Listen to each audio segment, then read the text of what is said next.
Hello साथियों, multivariate procedure with are के course में आप सभी का फिर से एक बार बहुत बहुत स्वागत है।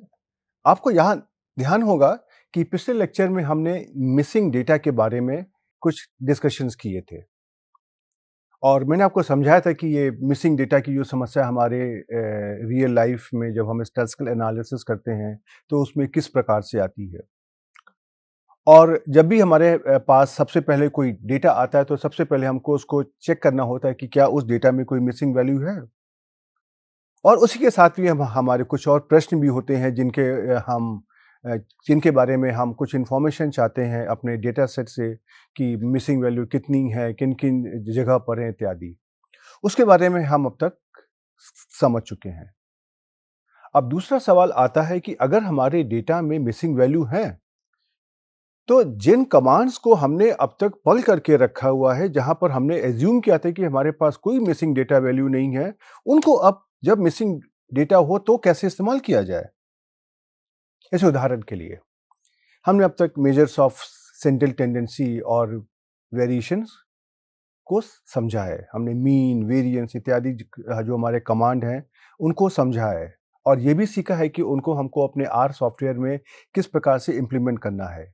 लेकिन वहाँ पर मैंने कभी कहा नहीं, लेकिन आपने ये हरदम एज़्यूम किया कि आपके पास पूरा-पूरा डेटा अवेलेबल है, उसमें से कोई भी मिसिंग वैल्यू नहीं है। लेकिन अब हमारा प्रश्न है कि सपोज़ हमारे डेटा में कुछ मिसिंग वैल्यू हैं, तो हम उन मेजर्स को जो हमारे सेंट्रल टेंडेंसी और वेरिएशन के लिए हम लोगों ने प्रपोज़ किए थे या समझे थे, सीखे थे, उनको हम यहाँ पर कैसे इस्तेमाल करेंगे? मेरा ऑब्जेक्टिव जो मेरा एक फाइनल ऑब्जेक्टिव ये नहीं है कि मैं आपको मीन और वेरिएंस को मिसिंग डेटा की प्रेजेंस में कैसे इस्तेमाल करना उसको बताऊं। मेरा ऑब्जेक्टिव ये है कि इन उदाहरणों के द्वारा हम अपने भविष्य में लेक्चर्स करने वाले हैं जहां पर हम अपने मल्टीवेरिएट स्टैटिस्टिकल प्रोसीजर की बात करेंगे, उन सिचुएशंस में अगर हमारे पास मिसिंग डेटा होता है तो हम अपने स्टैटिस्टिकल कमांड्स को, फंक्शंस को किस तरीके से मॉडिफाई करेंगे, किस तरीके से हैंडल करेंगे, ये मैं आपको सिखाना चाहता हूँ।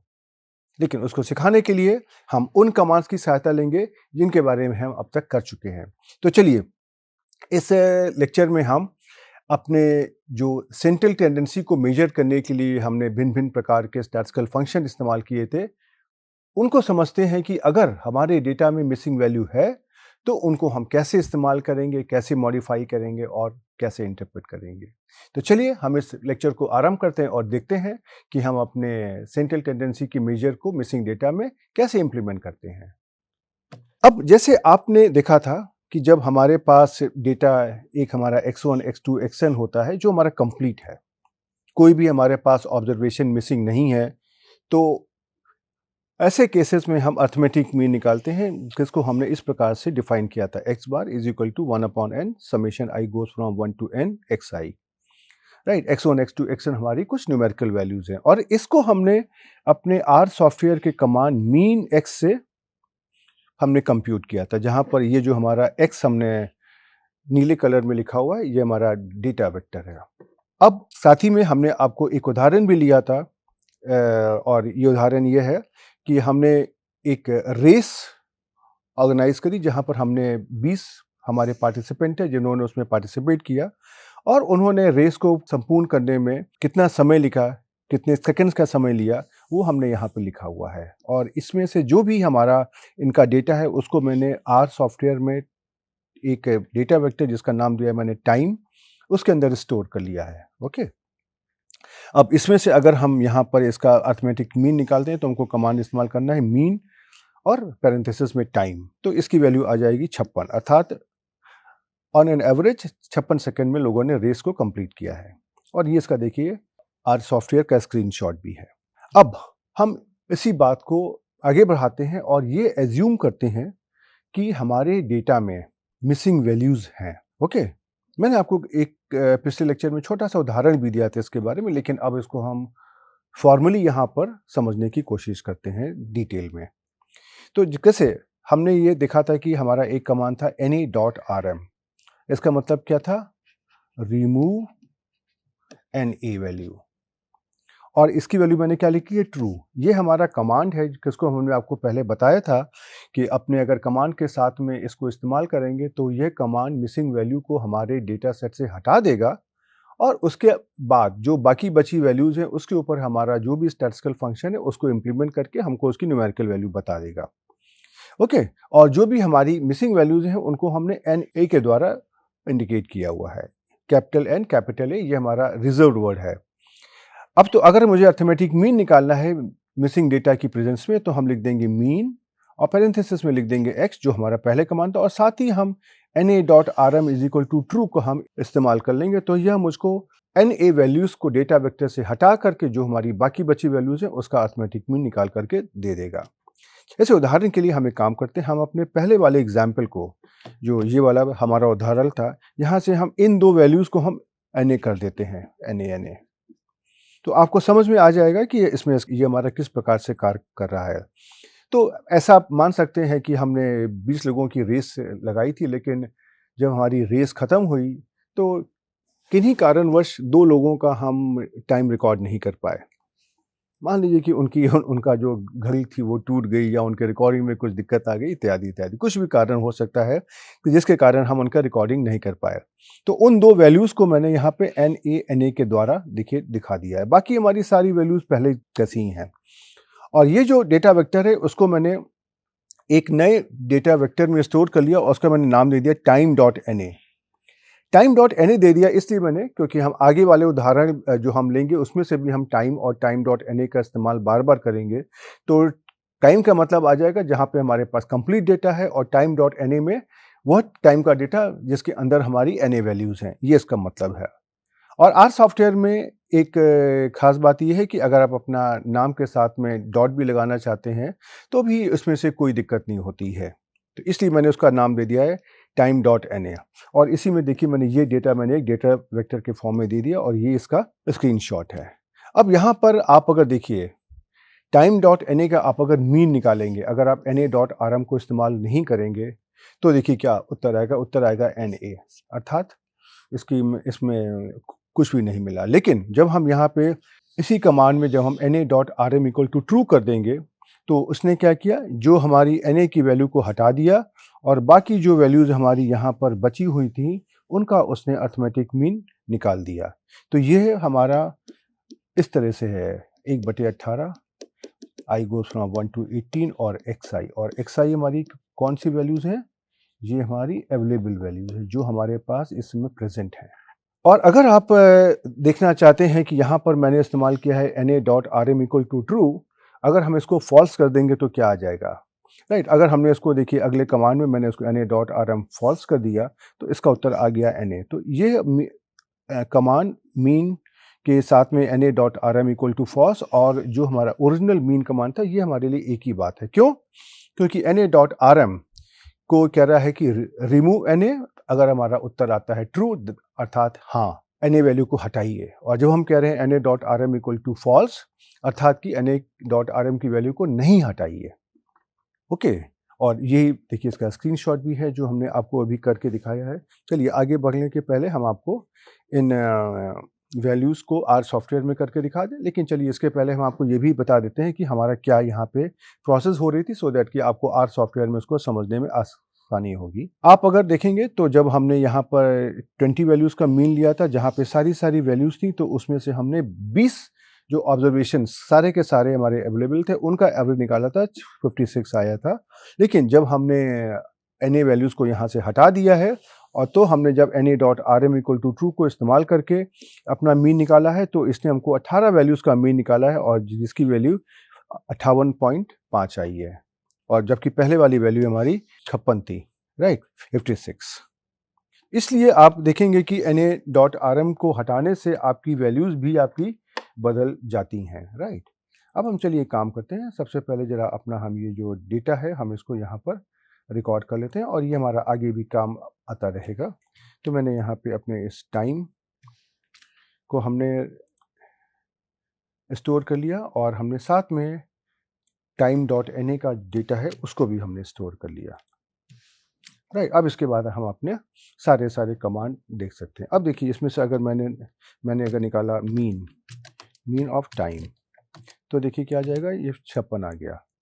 और जब अगर मैंने इसमें टाइम डॉट एन ए का जब मैंने मीन निकाला तो एन ए आ गया, राइट। और जब मैंने इसी में mean dot time dot N A में मैंने कर दिया N A dot R M is equal to true, तो देखिए इसने मुझे वैल्यू दे दी 58.5। और इसी में जब अगर मैंने कर दिया N A dot R M को कर दिया फॉल्स, तो ये मुझको एन ए दे देगा, राइट। अब हम एक काम करते हैं, चलिए आपको खाली दिखाने के लिए हमने जो अपना ये वाला कमांड लिया था मीन ऑफ टाइम, यहाँ पे जरा हम करते हैं N A dot R M is equal to true. आपको क्या उम्मीद है, क्या उत्तर आना चाहिए? उत्तर 56 ही आएगा। क्यों?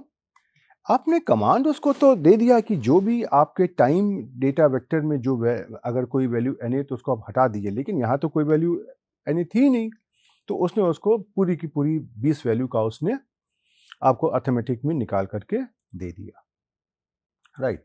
तो देखिए आपने ये समझ लिया कि इसको कमांड को एग्जीक्यूट करना बहुत आसान है। खास बात ये है कि आपको ये मालूम होना चाहिए कि बैकग्राउंड में क्या हो रहा है। जब हम na.rm को इस्तेमाल करते हैं तो उससे पीछे हो क्या रहा है और हमारे कैलकुलेशन किस प्रकार से आ रहे हैं। अब आपको उदाहरण देने के लिए चलिए हम एक और उदाहरण लेते हैं जहां पर हम मीडियन का इस्तेमाल करते हैं। तो मीडियन में आपने देखा था कि हमारा मीडियन को कैलकुलेट करने का हमारा कमांड होता है मीडियन, MEDIAN। और अगर हमारे पास डेटा में अगर मिसिंग वैल्यू है तो अब इस कमांड को मॉडिफाई करना बहुत आसान है आपके लिए। आपको खाली इस कमांड में na.rm इक्वल टू ट्रू ही तो लिखना है, ओके। तो अब अगर देखिए हम अपने इसी उदाहरण को लेते हैं, हमने एक उदाहरण लिया है जहां पर हमने कुछ एक प्रोसेस हुई थी, उसमें लगा हुआ समय हमने रिकॉर्ड किया है और उस समय को हमने यहाँ पे मिनट्स के अंदर मैंने रिकॉर्ड कर दिया है। अब अगर आप देखोगे तो यहाँ पर मीडियन हमारा जो है इस मिनट्स का कितना आ गया, 26 आ गया, राइट। अब हम एक काम करते हैं, इसी के अंदर हम पहले दो ऑब्जर्वेशन को हम NA कर देते हैं। तो ये जो हमारे दो ऑब्जर्वेशन थे इनको मैंने मान लिया कि ये हमारे अवेलेबल नहीं है और इनको मैंने NA से इंडिकेट कर दिया और इस डेटा वेक्टर को मैंने minutes.na से डिनोट कर दिया। अब हम जब इसका मीडियन निकालेंगे, median minutes.na na.rm is equal to true, तो देखिए ये हमारा कितना आ गया, 26। अब आपको एक आश्चर्य यहाँ नहीं हो रहा है कि जब हमने कंप्लीट डेटा सेट में जब हमने निकाला था तो भी हमारा 26 आया था और जब हमने na.rm इक्वल टू ट्रू कर दिया तो भी हमारा 26 आया। इसके पीछे कारण ये है कि मीडियन हमारा रोबस्ट एस्टिमेटर होता है और मीडियन के ऊपर एक्सट्रीम वैल्यूज या मिसिंग वैल्यूज का उतना अंतर नहीं पड़ता है कि कितना अंतर अर्थमेटिक मीन पर पड़ता है। और इसीलिए यहाँ पर दो वैल्यू को हटाने के बाद भी इसकी हमारी मीडियन में कोई फ़र्क नहीं आया है। लेकिन इसका मतलब ये नहीं है कि मीडियन कमांड में na.rm इक्वल टू ट्रू ने काम नहीं किया है, ऐसा मत समझिएगा, ओके। और ये इसका एक स्क्रीनशॉट भी है और इसी चीज़ को चलिए ज़रा सा हम आपको आपके आर सॉफ्टवेयर में भी करके दिखा देते हैं जिससे कि आपको समझ में आ जाएगा।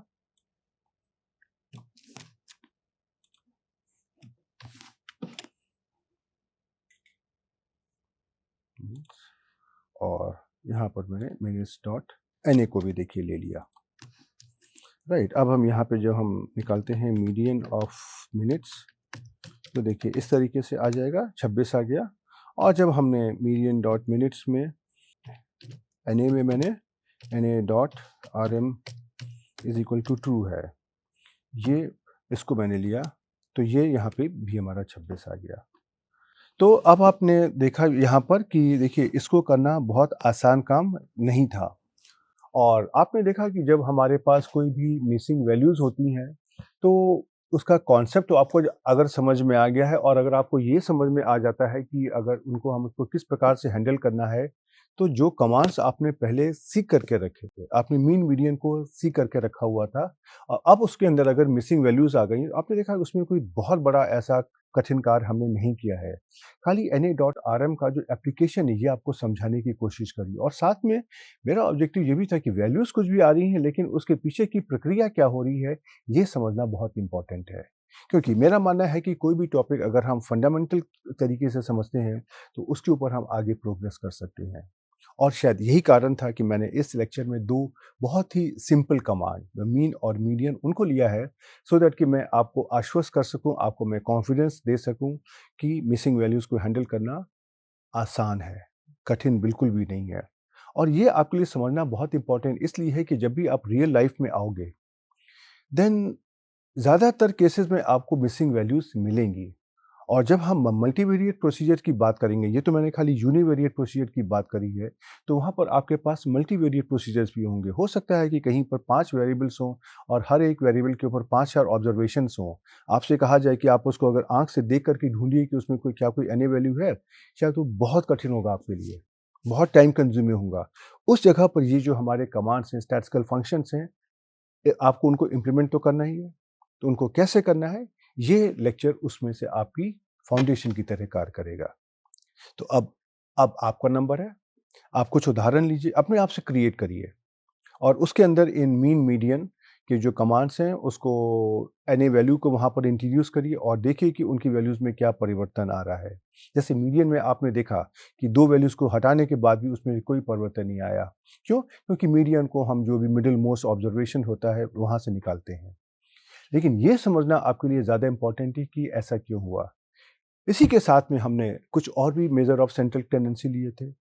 आप उनके बारे में देखिए आप कि अगर हमारे डेटा में अगर मिसिंग वैल्यू है, तो हम उनको कैसे मॉडिफ़ाई करेंगे। और जब आप कुछ कमांड्स को अपने आप से कर लोगे, अगर हम आपको सब कुछ यहाँ पे सिखा देंगे, शायद आपका कॉन्फिडेंस उतना नहीं बिल्टअप होगा। देखिए, मैंने आपको 2 कमांड दिखाए, आप 2-4 कमांड को अगर आप खुद से सीखने की कोशिश करोगे मिसिंग डेटा के साथ में, तो श्योरली आपका कॉन्फिडेंस बहुत बढ़ेगा। और मेरा कार्य क्या है? मेरा कार्य तो सिर्फ़ खाली इतना ही है कि हम आपका कॉन्फिडेंस बढ़ा दें। तो आप इन चीज़ों की प्रैक्टिस करिए और हम आपको अगले लेक्चर में फिर से मिलने आएँगे। तब तक के लिए गुड बाय।